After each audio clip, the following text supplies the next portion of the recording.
We have spent this week at my daughter Katie's home in West Michigan, where she was eager to have a budget living room makeover. Because of COVID and some complications in my life, this was the first chance we've had to really attack this room. After they welcomed their fifth child, her family designed and built a new home because they had totally outgrown their mid-sized 3-bedroom home. Katie's home is a custom construction specifically designed for her large family of 7. Her children range in age from 16 down to 6. They are a very active, busy family that needed large rooms, plenty of seating, versatile design, and industrial strength. The living room had to comfortably seat all 7 plus a few friends. The dining area had to hold Grandma's table that expands to seat 14, and the kitchen needed to have space for all her helpers. They took their time and planned everything. Their floor plan is perfect for them. When they got down to paint colors, Katie wanted her living room walls to be this taupey color, the color we had painted her master bedroom 16 years earlier. She had lived with it and knew she loved it. One of my design rules: choose your favorite colors, not what's trending. The builder had a decorator who worked with all his clients on decorating details. She was used to everyone going for those modern farmhouse colors, or the lack thereof. I had to laugh when Katie described the woman's reaction to her color. 4 years ago, this was totally out there. Now we're beginning to see some browns.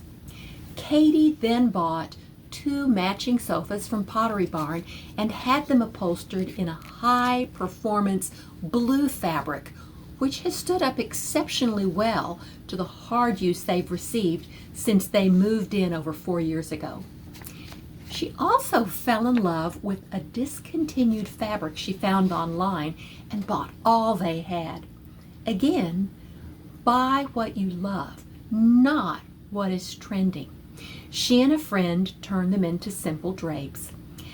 As I look around the room, the only other things that Katie bought are some vases from a pre-marriage trip to China, the floor lamp, a side table, a rustic tool cabinet from a garage sale, and books from college all 15 or 20 years ago. And then some of the children's books. The rest of the furniture and decor items were hand-me-downs from me, Grandma, and Aunt Nancy. I started by identifying areas that would benefit from a little decorating magic. First, the room was too dark and needed more color and contrast. Second, the window treatment was too sparse. Third, the mantel was just blah. Fourth, the large wall had a bedroom dresser that looked too bedroomy and was the wrong style, one of those mid-century French provincials. And lastly, the bookcase just needed a refresh. In other words, kind of everything. Before we began the makeover, I had the men move the French provincial dresser and mirror out and replace it with an armoire that was up in Katie's bedroom. Since a flat surface is that height always ends up being a dumping ground, that instantly made things look neater. We inventoried her living room and determined what else she needed before we headed out on our search. The first day was just for shopping. At Home Depot, we got a simple honeycomb blind to cover the large window. Then we drove to Katie's favorite local fabric store that carries an excellent selection of home decor fabric. We chose a simple linen that coordinated well with the drapery fabric. When they did not have enough of that fabric for all the pillows we wanted, we went on a search for a color that would work well with the pattern. My granddaughter was the one who spotted the perfect green fabric. Pillow forms welt cord, zippers, and a fusible bonding material finished the needed supplies. I insisted that we next hit local thrift stores. Katie was skeptical that we would find the items I had on the list and fully expected to end up at traditional stores for everything. We did find several interesting pieces at the thrift store, including 2 lamps that ended up being used in different rooms. I will show you what we thrifted on day 1 and some thrift store finds I brought with me and how much we paid when I show you the finished spaces. Day 2 was for sewing. This was a long day, only made possible with the help of Katie's dear friend who showed up with a second sewing machine and a strong work ethic. Other than the grandchildren, my favorite thing in the room, and Katie's, is the curtain fabric.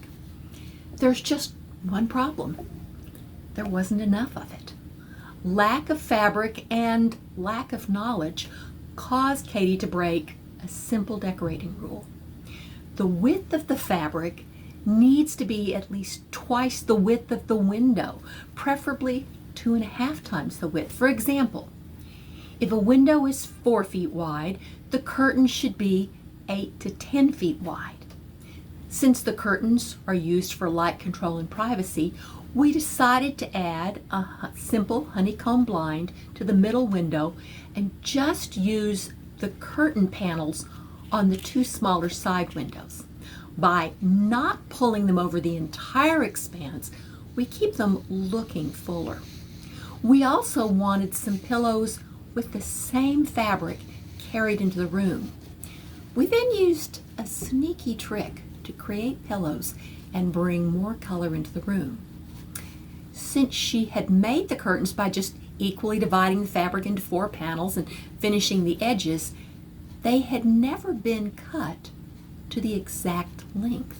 They were simply turned up and pinned. So there was a little bit of fabric we could poach from the curtains. Using a simple linen fabric and this fabulous green fabric that complemented the drapery material, we made pillows for the sofa. I'm sure there are instructions online for making pillows, but let me know if you have questions. The unusual thing we did was applique flowers and birds using this bonding material, Heat and Bond Light, so we could make larger pillows. One side has little dots of glue. We ironed that side on the back of the fabric where we wanted to use the image. Then we cut out the image, leaving space for stitching. Next, the paper on the back of the bonding material is removed, and the item is then ironed on the pillow fronts to create a pretty pattern. Finally, dear anonymous friend, who was the best seamstress in the room, did a satin stitch around each of the pieces.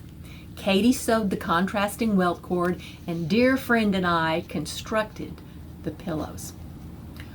On the 3rd day, Katie started by painting that existing brown frame white before we took the kids out on an adventure.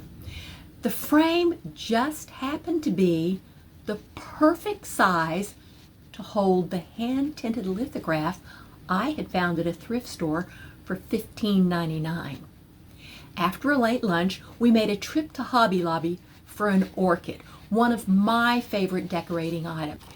We purchased 2 stems of orchids and a cluster of orchid leaves so we could make our own pot. The floral stems were 50% off, so the total cost was just $19. Then we just happened to drive past my favorite decor shop of all time, Tuesday Morning. All 3 of these large ginger jars, the blue and white lamp on the clear acrylic base, the blue and white pot for the orchids, the long white dish on the mantel, and the table runner all came from Tuesday Morning. Katie was like a kid in a candy store. After feeding the kids dinner, we tweaked the furniture placement, added the new pillows, and were ready to have some fun with vignettes.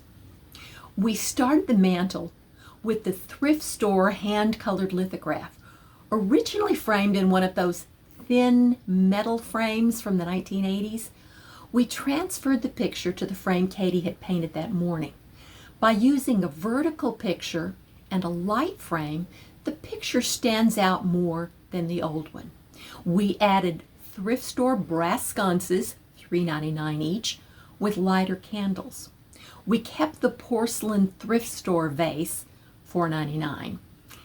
Katie used a blue and white Tuesday morning pot, a hunk of floral foam she already had, and flower mulch from her window beds to make this beautiful arrangement.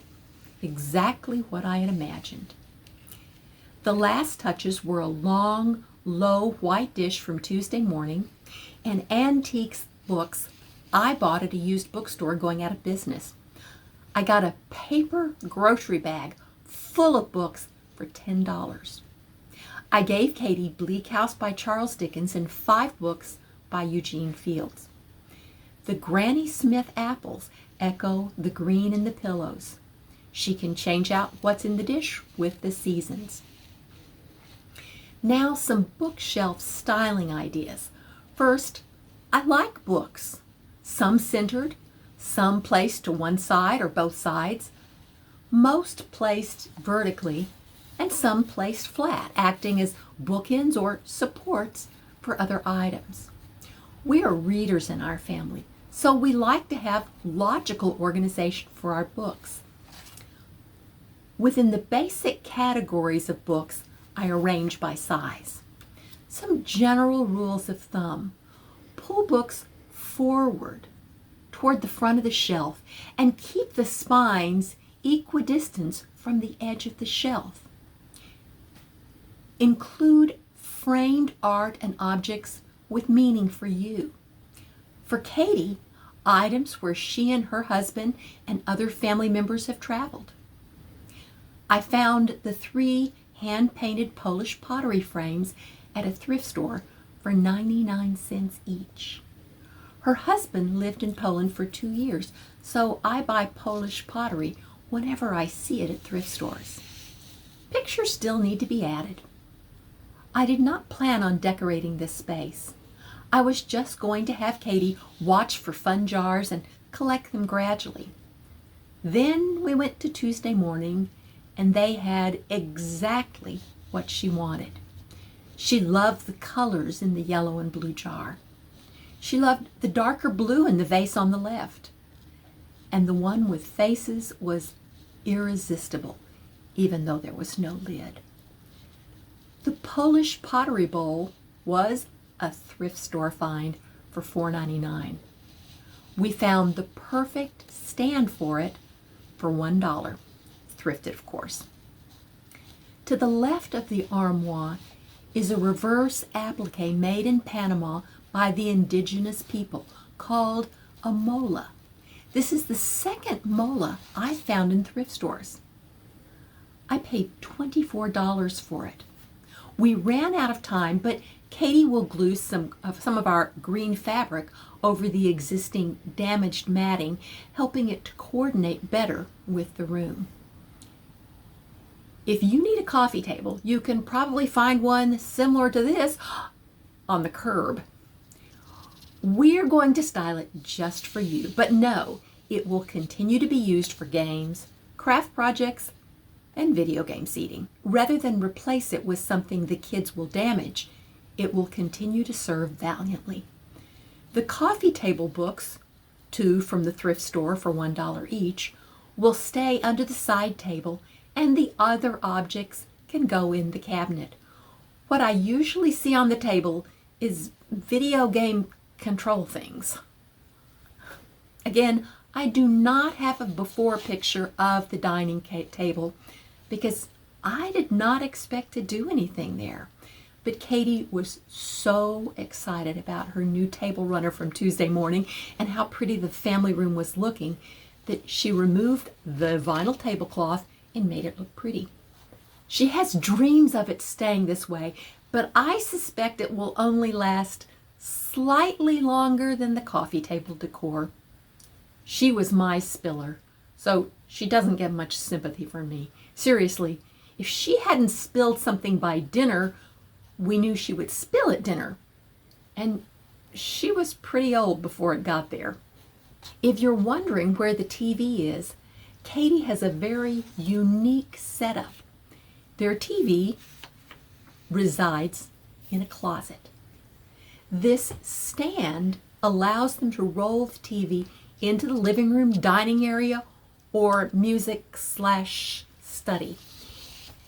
And by keeping it in the closet, Katie finds that the whole family is more likely to find other ways to amuse themselves rather than just having screen time as the default. The room that evolves the most as families grow and change is always the living room, not the formal living room. If things are too precious or formal for how your family lives, they will avoid the space. And Katie wanted her family to be comfortable in her living room. You can tell from the pictures that we were not finished until the sun went down. The kids were excited to see the room the next morning, even the boys, and they promised not to use the pillows for pillow fights. I think the pillows are what made the biggest difference in the room. We have enough fabric to make 2 more pillows, a project for another day. If we had had all the fabric for our initial plan, I don't think it would have been as interesting. The applique and the green fabric added so much because the most creative solutions and the best stories begin with the biggest challenges. See you next time.